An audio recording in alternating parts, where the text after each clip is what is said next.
Assalamu alaikum, урматтуу биздин YouTube каналыбызды көрүүчү мекендештер, агалар, энелер, жалпы көрөрмандар. Урматтуу туугандар, бүгүн биздин коомчулугубузда блогерлер бар, журналисттер бар, активисттер бар, оппозиция бар, позиция бар, мактагандар бар, мактабагандар бар, пакта койгондор бар, пакта койбогондор бар, чигитсиз пакта койгондор да бар, иши кыза көп барбыз да. Бирок ошолордун арасында Facebook'та отуруп алып, мактап, тактап койсо, курултайда сөз берип, микрофон берип, тим эле мактатып, сактатып койгон жана жокиге окшогон кемчонтойлор чыгып алып, ошол жерде 3 минутадан көп сүйлөп, биздин убактыбызга кыянаттык кылды эле.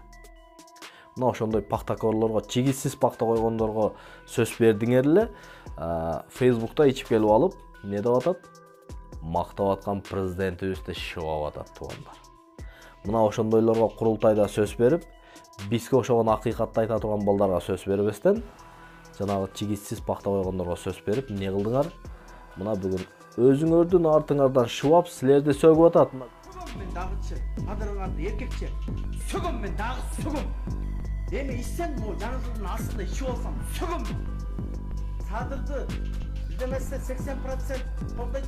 8 киши колдобойт, 8 бүртүганы колдобойт Садырды. 80 киши эмес, 8 бүртүганы колдобойт. Садыр ушундай мелочный экен, ар бир видео, ар бир комментариясынан бери окуп турат экен. Биз мамлекет мынтип Садыр майдаланып атса, мамлекет биз жизнь оңолбойбуз. Ар бир кишиге кек сактап атса, Садыр биз жизнь оңолбойбуз, ошону айтып коеюн. Садыр аба, майдаланбаңыз. Мына могу Мирлан Оразалиев айткан, могу маякты чайкап аткан, мынтип аткан бир 10 эле киши бар, 10 эле активист. Урматтуу туугандар, мына чигитсиз пакта койгондорго сөз берип, курултайда биздин убактыбызга кыянатчылык кылып, мына ушуларга сөз бердиңер эле, аягында өзүңөрдү сөгүп атат. Facebook'тан ичип келип алып, чыгып сөгүп атат. Эми кечирим сураганда бар туугандар, аны да коем азыр. Бирок ошого чейин бир сөз бар туугандар. Кемпир абат калзын, өзүбүздө калзын, бербегиле, башка мамлекетке өтүп кетпесин, андай мындай деп өзүнүн оюн эркин айткан активисттерди алып келип күпүлдөтүп камадыңар. Буга да мейли дедик, мейли ошо сөзүнө жооп берсин дедик.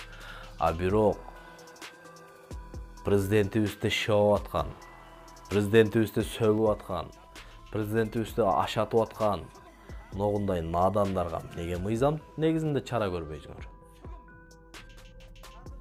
Эмне кемпир абат калзын өзүбүздө деп койгондор эле күнөөлүү болуп, анан ичип келип алып түз эфирден Facebook'тан сөгүп аткандарга буларды карабайсыңар дагы, кемпир абат калзын дегендерди күнөөлүү кылып камап койдуңар. А бирок могулар эркин дагы деле ичип чыгып алып, дагы деле кечирим сурап коюп жүрөт. Неге өзүңөргө караштууларга жеңилирээк мамиле кылып, аларга мыйзамды жеңилирээк карап коесуңар дагы, адилетсиз карайсыңар дагы, а бирок өзүнүн оюн эркин, ачык айткандарды апарып камадыңар. Эгер адилеттүүлүктү орнотом десеңер, адилеттүүлүк менен караймын десеңер, адилеттүүлүктүн А деген тамгасы болсо эгер, жүрөгүңөрдө, оюңарда элибизге, мамлекетибизге күйгөн болсоңор, анда ушинтип шатыратып, шыбап аткандарды да карап койгула. Мен ушуну айтат элем туугандар. Бардык жерде мыйзам бирдей болуш керек.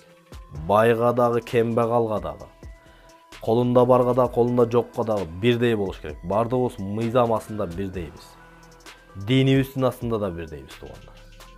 Ошондуктан мондай шыбап аткан надандардын көбүнө ишенбеңиз, урматтуу президентибиз.